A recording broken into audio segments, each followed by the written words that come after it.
Hello friends, welcome to DG technical classes. Railway and सभी technical information के साथ हमेशा आपके साथ। आज की वीडियो में हम बात करने वाले हैं जो फिटर वर्कशॉप में कटिंग टूल्स प्रयोग किए जाते हैं उनकी 1 बाय 1 सीरीज यहाँ पर मैं आपके लिए लेके आया हूँ। तो फर्स्ट टाइम हम आज बात करने वाले हैं चीजल की। यह भी एक कटिंग टूल्स है, तो इसके बारे में हम आज चर्चा करने वाले हैं। इसी नेक्स्ट वीडियो में हम ऐसे ही 1 बाय 1 हर टूल्स के बारे में चर्चा करेंगे। आप इस वीडियो को देख लीजिए, इसके बाद आपको इस टूल्स के अलावा अदरवाइज़ कुछ पढ़ने की ज़रूरत नहीं पड़ेगी। ये आपके लिए जो भी है सफिशिएंट है। सभी टेक्निकल इन्फॉर्मेशन, सभी टेक्निकल एग्ज़ाम में जो आप देने वाले हो उनके लिए, या फिर ITI में अगर ITI के स्टूडेंट हो तो उसके लिए भी आपके लिए मददगार होगा। तो आइए स्टार्ट करते हैं। इससे पहले आप लोगों में से जो भी हमारे चैनल पर नए हैं तो प्लीज़ चैनल को सब्सक्राइब कर लीजिए। वीडियो अच्छी लगे तो वीडियो को लाइक करें, कमेंट्स करें और शेयर ज़रूर करें। तो आइए स्टार्ट करते हैं। फर्स्ट पे हमारे पास चीजल। चीजल ये क्या है? कटिंग टूल्स है। कटिंग टूल्स आपको बता दूं मैं कि जो कटिंग टूल्स 80 से 90% cutting tools high carbon steel के बनाए जाते हैं। इनकी धातु पूछे तो हाई कार्बन स्टील के बनाए जाते हैं। 80 से 90% cutting tools high carbon steel के बनाए जाते हैं। अदरवाइज़ कुछ ऐसा 20% ऐसा कुछ होती है जो अदर कुछ धातु के बनाए जाते हैं। बाकी कटिंग टूल्स की बात किया, जब भी आपसे कटिंग टूल्स के बारे में पूछे किस धातु के बनाए जाते हैं तो याद रखिए हाई कार्बन स्टील, वहाँ पर हाई कार्बन स्टील का ही बनाया जाता है। तो आइए स्टार्ट करते हैं। चीजल। चीजल क्या है कि चीजल का हिंदी नाम छेनी होता है, इसको छेनी बोलते हैं। तो ये क्या होती है, आप ये देख सकते हैं कि इस प्रकार की छेनी है। ये छेनी है, तो छेनी के बहुत अलग अलग टाइप है। तो आप चित्र में देख सकते हैं छेनी का कार्य इस प्रकार से माल को हटाना होता है जॉब से। तो स्टार्ट करते हैं। हल्के पतले अवयवों को काटने के लिए सबसे अधिक प्रयोग में आने वाला औजार है छेनी। क्या है? हल्के अवयवों को काटना हो तो उसके लिए प्रयोग में लाया जाता है। छेनी को बनाने के लिए हाई कार्बन स्टील का गोल षष्ठभुज आकार या अष्टभुज आकार का लट्ठा प्रयोग में लाया जाता है। इस प्रकार से देख सकते हैं आप, जो ये लट्ठा होता है ये अष्टभुज आकार में या षष्ठभुज आकार का गोल लट्ठा प्रयोग में लाया जाता है। छेनी का, सॉरी यहाँ पर चीनी लग गया। छेनी का कोई निश्चित साइज नहीं होता, इसका कोई साइज नहीं होता। ये अलग अलग साइज में भी बनाई जा सकती है। यह आवश्यकता अनुसार छोटी या बड़ी साइज की बनाई जा सकती है। ठीक है। चीजल एक प्रकार का कटिंग टूल्स है। इसका प्रयोग प्रायतः ऐसी अनावश्यक धातुओं को काटने के लिए किया जाता है जिसे रेती या हेक्सा के द्वारा आसानी से काटा नहीं जा सकता। जिन भी धातुओं को या जो आपको आप अलग करना हो तो उसको आप रेती या हेक्सा के द्वारा आसानी से नहीं काट सकते, तो वहाँ पर आप चीजल का प्रयोग किया जाता है। इसके द्वारा कटा हुआ भाग अधिक शुद्ध नहीं होता। चीजल का प्रयोग आप जैसे करते किसी जाप पर तो वो बहुत एक्यूरेसी के साथ, शुद्धता के साथ वो जाप को नहीं काटता, उस पर कुछ ना कुछ रफनेस वगैरह बनी रहती है। चीजल प्रातः हाई कार्बन स्टील की बनाई जाती है। हाई कार्बन स्टील धातु की बनाई जाती है। हाई कार्बन स्टील की बनाई जाती है। इसकी बॉडी प्रातः षष्ठभुज या अष्टभुज आकार की होती है। बॉडी जो आपको बताइए अभी, ये जो बॉडी होती है ये इस षष्ठभुज या अष्टभुज आकार की होती है। इसका कटिंग एज से लगभग 25 से 35 सेंटीमीटर को हार्ड व टेम्पर किया जाता है। जो कटिंग एज देख सकते हैं आप, जो ये काटने वाली एज है ये इसको बोलते हैं कटिंग एज। तो इसके 25 से 35 सेंटीमीटर को हार्ड व टेम्पर किया जाता है। हार्ड व टेम्पर का मीनिंग समझते होंगे आप। हार्ड वो होता है जो धातु को बहुत हार्ड बनाना, कठोर बनाना। ये धातु आपके पास कुछ भी पार्ट्स आपने तैयार किया है, जैसे आपने चीजल को तैयार किया है बना के, तो आप उसको किसी भट्टी में गर्म करेंगे। गर्म करने के बाद उसको एकदम से कुछ तेल या पानी में और उसको ठंडा एकदम से डाल के ठंडा करते हैं, तो वो होता है हार्डनिंग। जैसे ही उसको आप गर्म करने के बाद उसको जैसे तेल में या पानी में उसको जैसे डालते हैं तो तुरंत ठंडा हो जाता है। वो ठंडा होने के बाद बहुत कठोर हो जाता है। तो उसके बाद क्या होता है, ये होता है हार्डनिंग। और टेम्परिंग क्या होता है कि टेम्परिंग आपने जैसे हार्ड किया धातु को, तो उसके बाद उस पर काम करना बहुत टफ होता है, क्योंकि कठोर धातु होती है ना, वो बहुत जल्दी टूट जाती है, तो उस पर काम कोई कर नहीं सकता। इसके लिए उसको थोड़ा सा मुलायम बनाने के लिए उसको फिर से कुछ सिंपल तरीके से उसको भट्टी में गर्म किया जाता है और फिर उसको एकदम हवा में ठंडा होने के लिए छोड़ दिया जाता है। ये होता है टेम्परिंग। तो हार्ड और टेम्परिंग का मीनिंग समझ गए हो यहाँ पर कि हार्ड और टेम्परिंग क्या होता है। तो इससे फिर क्या बोला है आगे, इसके कटिंग एज की हार्डनेस 56 से 59 HRC होती है। यह क्या होती है, इसकी कटिंग एज की जो हार्डनेस, इसकी कटिंग एज होती है ये वाली, इसकी हार्डनेस मतलब इसकी कठोरता को HRC से व्यतीत करते हैं, तो 56 से 59 HRC तक इसकी होती है। इसकी कटिंग एज पर 35 से 70 डिग्री तक का कोण बन सकता है। ये जो कटिंग है ना, यहाँ पर जो काट रहा है ये वाला कोण, ये 35 से 70 डिग्री तक का बन सकता है। आगे बात करें तो छेनी के मुख्य भाग में देख सकते हैं आप कौन कौन से भाग है इसके। ये एक छेनी, ये भी ये इस प्रकार से भी छेनी है, तो इसमें ये जो भी भाग है आप देख सकते हैं इस प्रकार का। आगे हम इसके जो मुख्य भाग है, छेनी के मुख्य भाग, जो इसका हेड है, बॉडी है, फॉर्जिंग कोण है, कटिंग कोण, एज है, इसके बारे में हम आज देखने वाले हैं। तो हेड क्या होता है? यह बॉडी के ऊपर वाला भाग है तथा 10 डिग्री से 12 डिग्री तक चेम्फर किया जाता है। चेम्फर किया मतलब उसको वहाँ पर सेट किया जाता है। यह हार्ड या टेम्पर नहीं होता, अर्थात नरम होता है। इसके क्या है कि इसको हार्ड व टेम्पर नहीं किया सकता, क्योंकि हार्ड होने पर तुरंत टूट जाएगा, अर्थात थोड़ा नरम होता है, तो इस पर आसानी से इस पर वर्क किया जा सकता है। हेड नरम होने के कारण अधिक चोट लगने से फैल जाता है। फैली हुई धातु को मशरूम कहते हैं। इसके हेड पर क्या होता है कि आप चोट करते हुए तो ये थोड़ा मतलब इसका हेड फैल जाता है, तो जो फैल कर साइड में देख सकते हैं, थोड़ा साइड में फैल जाता है, तो फैली हुई धातु को मशरूम धातु कहते हैं। मशरूम हेड वाली चीज़ल से काम करना हानिकारक होता है, इसलिए मशरूम हो जाने पर गाइड करके ठीक करना चाहिए। मशरूम मतलब जो क्या हेड पे बार बार चोट करेंगे आप, तो उसका हेड फैल जाएगा, थोड़ा फटने लगेगा, फैल जाएगा, तो उससे क्या होता है कि आपको उस पर काम करना हानिकारक हो सकता है, वो लग सकता है आपको इस प्रकार से। तो उसको मशरूम हो जाने पर उसको ठीक से गाइड कर लेना चाहिए। आगे क्या है फिर? आगे जो बॉडी है, मतलब उसकी बॉडी है, चीज़ल की बॉडी, तो छेनी को अच्छे प्रकार से पकड़ने के लिए बॉडी को 6 या 8 फलक का बनाया जाता है। 6 या 8 फलक का बनाने का कारण इसका यही कि उसको अच्छी तरह पकड़ में आ जाती है। अपने गोल आकार का ये पकड़ देखिए तो मतलब सिस्टम के आकार को प्रॉब्लम होगी, तो इसलिए उसको 6 या 8 फलक का बनाया जाता है।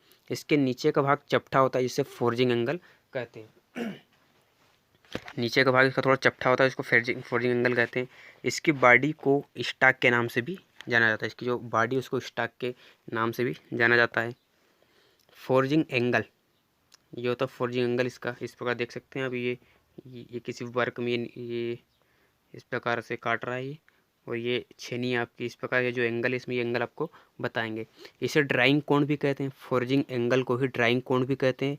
यह बॉडी के आगे व कटिंग एज के पीछे वाला टेपर में होता है, टेपर भाग होता है। भिन्न भिन्न छेनियों के फोर्जिंग कोण भी भिन्न भिन्न होते हैं। फोर्जिंग कोण की बात किया तो अलग अलग छेनियों के अलग अलग कोण होते हैं। क्योंकि ऐसा इसलिए होता है क्योंकि अगर आप देख सकते हैं कि किसी भी धातु में आप मतलब चीज़ल का प्रयोग करते हैं, तो उसके लिए कोण अलग अलग इसलिए होता है क्योंकि कुछ धातु मुलायम होती है, कुछ कठोर होती है। तो मुलायम धातु में क्या आप कुछ भी अधिक मात्रा में इस प्रकार धंसा के ज़्यादा माल इस प्रकार निकाल सकते हैं, लेकिन जो कठोर धातु होती है उनमें आपको थोड़ी थोड़ी मात्रा में ही धातु को निकालना होता है, इसलिए उनका वहाँ पर कटिंग एंगल भी कम होता है। ठीक है, समझ गए होंगे आप। आगे कटिंग एज की बात किया तो ये होती है कटिंग एज इसकी। तो कटिंग एज के बारे में क्या बोला गया यहाँ पर? यह छेनी के नीचे फोर्जिंग कोण के किनारे पर तेज धार वाला भाग होता है। ये देख सकते हैं आप। चीज़ल का यह भाग कटिंग करता है। यह हार्ड व टेम्पर किया होता है। इसकी चौड़ाई से छेनी की माप ली जाती है। इसकी चौड़ाई आपसे पूछ सकते हैं कि छेनी की माप किससे ली जाती है, तो आप याद रखिए उसकी कटिंग एज से ही छेनी की माप ली जाती है। याद रखिए ये बहुत इंपॉर्टेंट क्वेश्चन है कि छेनी की माप उसकी जो कटिंग एज है इसकी चौड़ाई से ली जाती है। इसकी चौड़ाई यहाँ से यहाँ तक माप ले तो ये इसकी कटिंग, इसकी मतलब छेनी की माप होती है। भिन्न भिन्न प्रकार की छेनियों की कटिंग एज भी भिन्न भिन्न होती है। ठीक, यह है चीज़ल का कटिंग एंगल।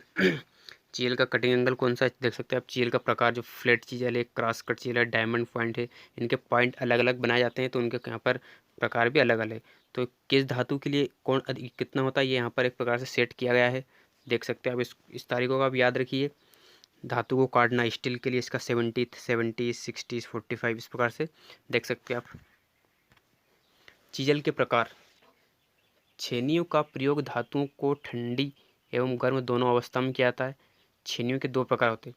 छेनियों का प्रयोग क्या होता है, एक धातु पर, जो धातु गर्म अवस्था में भी होती है, ठंडी अवस्था में भी होती है, तो दोनों धातुओं पर इसका प्रयोग किया जाता है।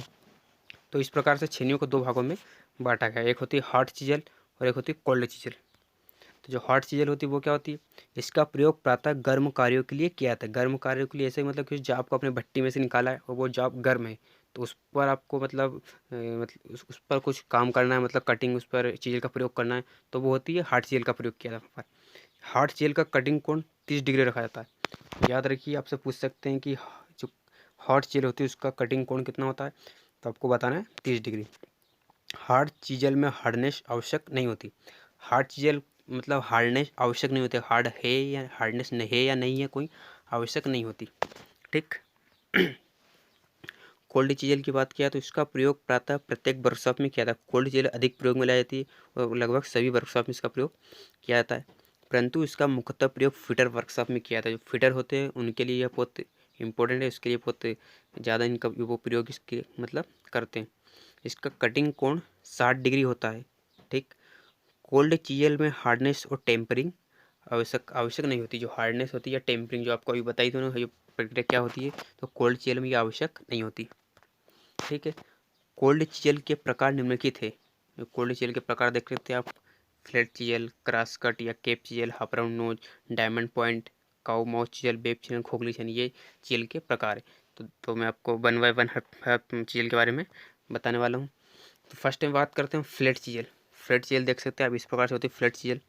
इसका प्रयोग चीज़ें वर्कशॉप में साधारण कार्यों के लिए किया जाता है। साधारण कार्यों के लिए हमेशा फ्लैट चीज़ल का प्रयोग किया जाता है।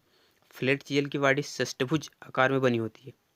इसका कटिंग एज थोड़ा सा कॉन्वेक्स बनाया जाता है। कटिंग एज इस प्रकार देख सकते हैं आप, यहाँ पर ये बनाया ये इस प्रकार से, ये थोड़ा कॉन्वेक्स मतलब उथला हुआ बनाया जाता है, ताकि कटिंग करते समय सिरों में नहीं धंसता, ठीक।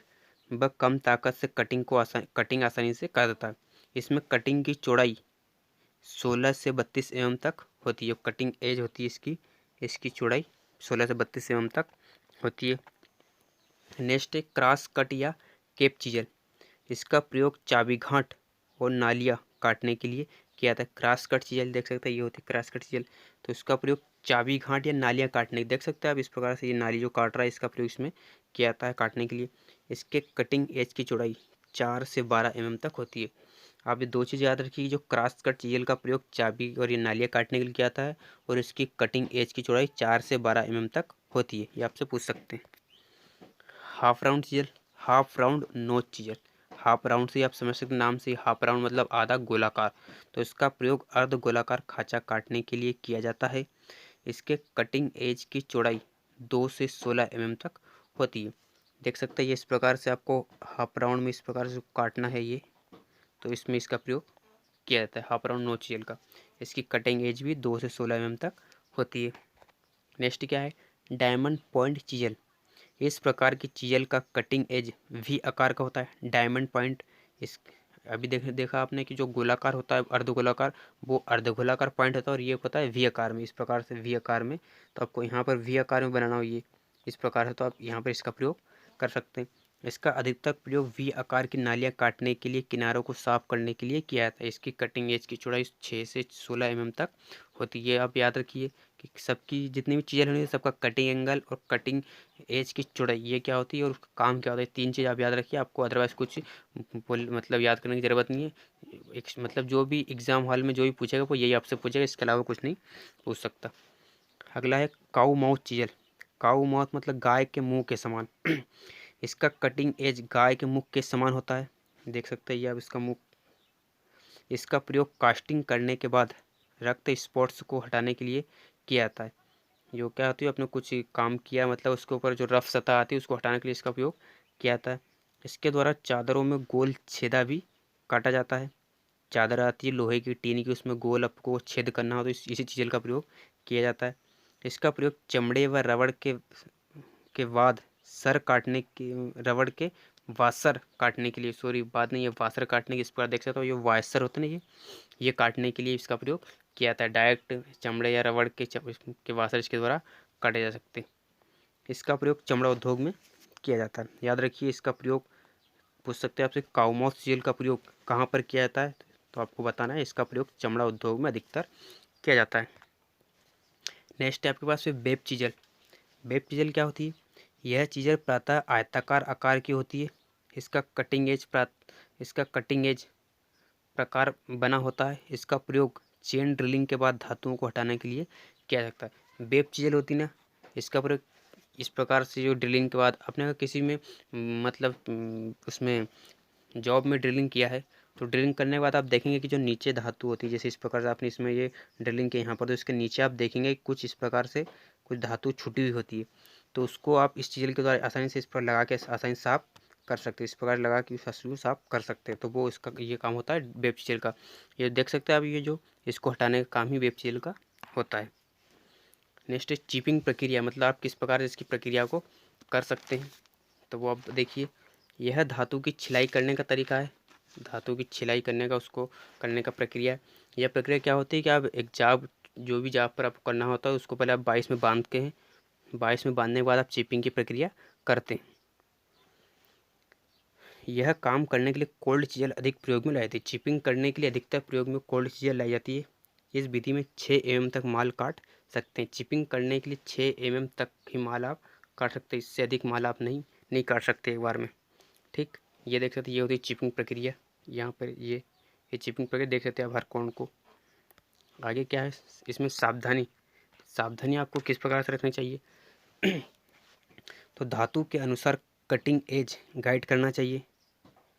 छेनी को बाएं हाथ से और हथौड़े को दाएं हाथ से पकड़ना चाहिए। आप छेनी को पकड़ते हो उसको बाएं हाथ से पकड़ना चाहिए, और जो हथौड़ा होता है उसको दाएं हाथ से पकड़ना चाहिए।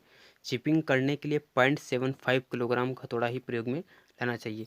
आपसे पूछ सकते हैं कि जो चिपिंग करने के लिए आपको कितना कौन सा हथौड़ा प्रयोग में लाना चाहिए, तो आप बता सकते हैं 0.75 किलोग्राम का हथौड़ा ही प्रयोग करना चाहिए। कभी भी 2 या 3 mm से अधिक कट नहीं लगाना चाहिए। जैसे आपको बोला ना इससे पहले अभी यहाँ पर कि जो इस विधि में 6 mm तक ही माल काट सकते हैं, तो आप यहाँ पर बोला गया है, लेकिन आपको है ना हमेशा 2 या 3 mm से अधिक कट नहीं लगाना चाहिए। चिपिंग करते समय हमेशा कटिंग पॉइंट पर देखना चाहिए, न कि हेड पर। अब जब चिपिंग की प्रक्रिया करते हैं तो आप एक हाथ से तो मतलब बाएं हाथ से छेनी को पकड़ते हो, दाएं हाथ से हथौड़े को, तो आपको हमेशा छेनी के पॉइंट पर ही देखना चाहिए, न कि हथौड़े को आप हेड पर, उसके हेड पर जहाँ मारा वहाँ देखना चाहिए। यह आप किसकी सावधानी होती है। आई होप कि आपको वीडियो पसंद आई होगी। वीडियो पसंद आई हो तो वीडियो को लाइक करें, कमेंट करें और शेयर ज़रूर करें। ऐसे ही नेक्स्ट वीडियो में आपके लिए कटिंग टूल्स का जो भी आपको रेतियाँ हो सकती है या रेतियों का मतलब वीडियो आपके लिए लेके आने वाला हूँ। Thank you.